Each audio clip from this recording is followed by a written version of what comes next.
we haven't forgotten about Omer Ozkizilcik. He's an analyst at the security department at the SETA Foundation. He's still with us. Let's bring him back in. He joins us now from Ankara.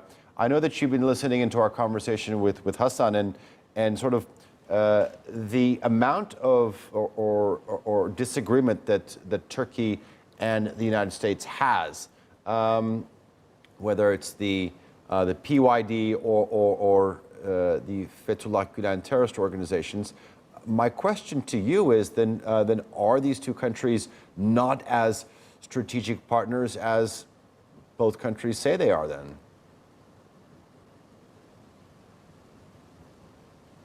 So actually, that's the discussion which is ongoing since a lot of time, and Turkey has repeatedly questioned the strategic alliance with the US, stating that the US has to choose between their NATO partner Turkey or the YPG, and until now the US hasn't abandoned the YPG and continues to harm Turkey by supporting them.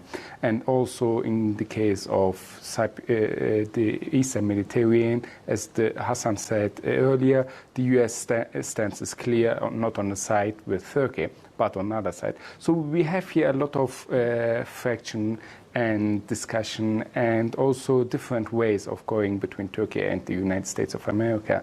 But here the main question is this a general trend in the international relations atmosphere in which each state pursues its own national interests, and that strategic alliance and partnership is not as important as it was in the Cold War area, for example?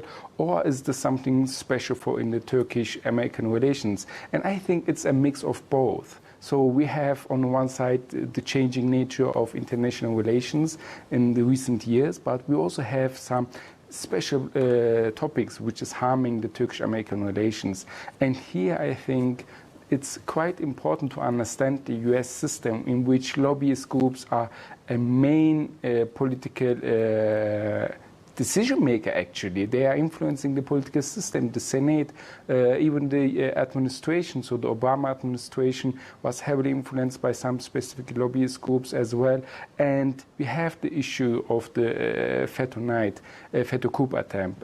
And since then, actually, there's a lack of trust between both sides. So the Turkish side is questioning the American role here, and is clearly following what the Americans have done in the night and after the night. So there were some American TV channels, think tanks, who have suggested Erdogan are going to London, Germany, and he's fleeing from Turkey. And we had American newspapers not covering the death of Turkish civilians, but covering claims that Turkish soldiers who took part in the coup attempt were beheaded, which was actually fake news. So it's quite interesting to see, but there was really a hope that this would change with Trump administration. But we have seen that in the US establishment, there's still an influential group which is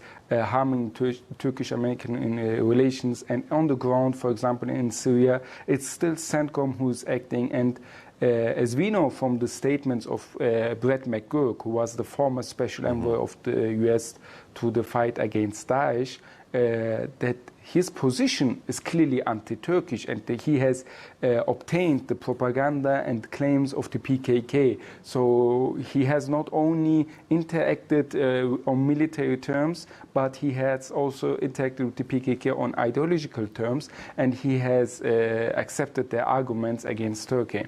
So all of these is questioning Turkish-American alliance, and I personally think that if the Americans can't do a significant step towards Turkey, this alliance will be on threat in the forthcoming future.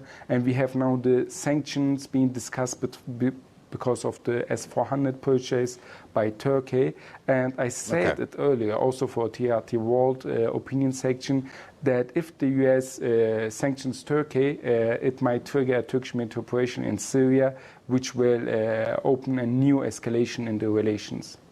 All right, and you can read Omer Ozkizilcik's opinion piece on our website. You can find it at chair2world.com. Omer, thank you for coming on the show. I do appreciate your time and your analysis, putting a lot of things into perspective.